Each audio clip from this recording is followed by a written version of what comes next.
May 17th, 2016. Dying can be a terrible thing.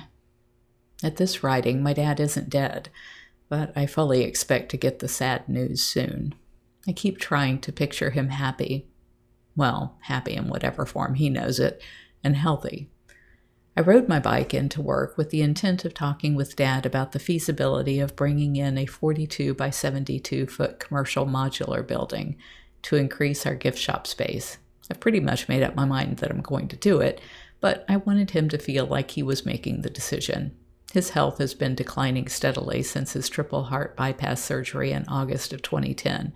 So I use every opportunity to make him feel valued and appreciated by consulting with him on projects that he just can't physically do anymore.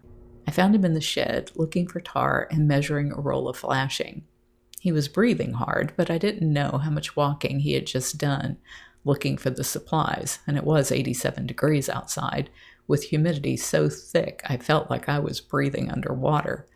I didn't think too much of his breathing difficulty and asked if he would meet me over by the gift shop to look at the space and give me his thoughts. He rode up and got off his golf cart to stand at the fence.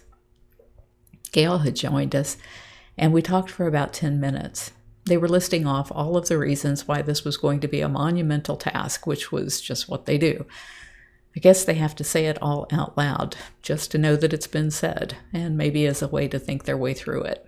My reaction to them is always to let them negate whatever it is until they haven't got any more to say, and then I tell them that I know they will figure out a way. They were still going on about how hard it was going to be to put a roof over the mobile home, when Dad sort of rocked back a little, and his eyes seemed to lose focus. I realized that I should have told him to stay on the cart to begin with, rather than standing and talking, as that just wears him out. He sat in the driver's seat and said my mother knew a roof-over guy, so maybe she could call him. He seemed to have a hard time staying focused, visually and mentally. Gail gave me that he's not doing good look, and we tried to get him to let me take him home. No way. He had stuff on his cart, and Chuck, Scott, and Josh were up on the roof of the Modglen waiting for him.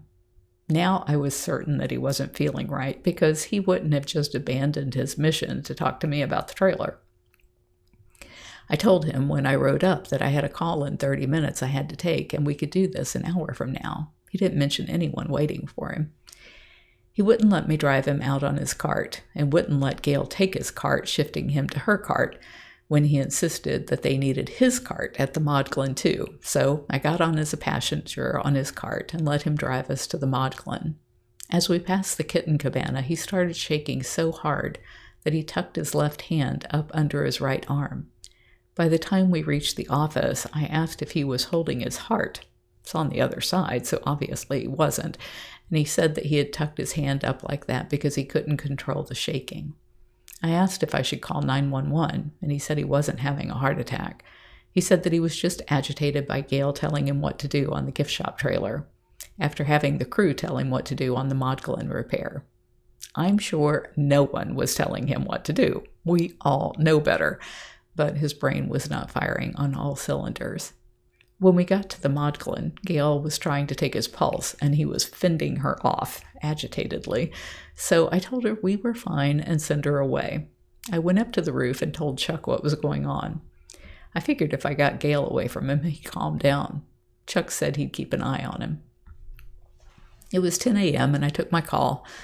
My mother texted me 10 minutes later to let me know that Chuck had managed to get Dad to go home, and they were trying to get him to yield and go to a hospital. He was fighting it, and my mother had a tenant coming to sign a note and mortgage on Passaic. She wanted me to deal with the tenant if he came in the middle of all this mayhem, so I took the golf cart back to their house. When I arrived, Chuck was on the phone with 911, and inside my father was on the floor, covered in a pile of blankets, with a pot in front of him for vomiting. He was shaking and screaming that he was too cold. In between yelling at my mother, begging her not to walk out of his sight, he was crying out in pain. You'd have to know my dad to know he doesn't cry out in pain.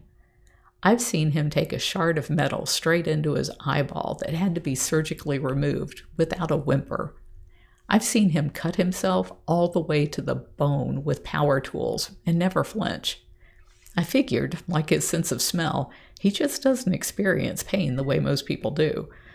For him, a major injury is just an impediment to getting something done and not hardly worth the time to stop the bleeding. Now he was clearly in such pain that he couldn't keep it to himself. Seeing that the situation was a lot worse than I expected, I ran back to the office and picked up the AED machine and the first aid kit and hurried back. While my mother gave him water and salty potato chips, I read the instruction manual for the heart machine. He was still breathing. I didn't have to look because he was yelling out from the laundry room floor. I wanted to be ready to use the machine if his heart stopped. I dreaded that, both the heart-stopping part and being in charge of trying to restart it. I felt totally inept. EMS sent 2 fire trucks. It took everyone from both trucks to get Dad out of the house and into the ambulance. He kept saying he would be fine, but at least he didn't strike out at any of us. One blow and we would need another gurney available. When they loaded him onto the stretcher, they asked if he was 6'4" because his feet were several inches too long for the bed. He's only 6 feet tall, so he must be all in his legs. He wanted to lay his head back, but they didn't have a long enough bed. He rolled his eyes at me, as if to say, "You send clowns to rescue me, and they bring this toy bed?" I held his head up as they bounced him over the gravel drive out to the ambulance in the road. Meanwhile, the tenant, Ben, calls, and my mother hands me her phone. I tell him to call back tomorrow, as we are all dealing with an emergency. My mother looks out the window and sees him leaving and insists that Chuck flag him down to sign the note and mortgage. That meant I had to call Gail out to witness it, all as the ambulance is sitting in the driveway trying to decide if they should take Dad to Pepin Heart Hospital or to Town and Country Hospital to stabilize him first. Ben commends my mother on her amazing work ethic and says he wishes his 34-year-old girlfriend worked as hard. It's been a couple of hours now. I've told Jamie and Howie what's going on. I haven't heard from Chuck or Mom. The last thing she said before leaving the house was that she wasn't going to tell someone who was on vacation. I didn't catch who she was talking about, but she's probably right. There isn't anything any of us can do right now. Just as I finished writing this, my mother emailed and said, "His color is back, and he's complaining about everything. So, back to normal, so he's wanting to go home." If you enjoyed these video blogs of my diary, please like, share, and subscribe. Thank you.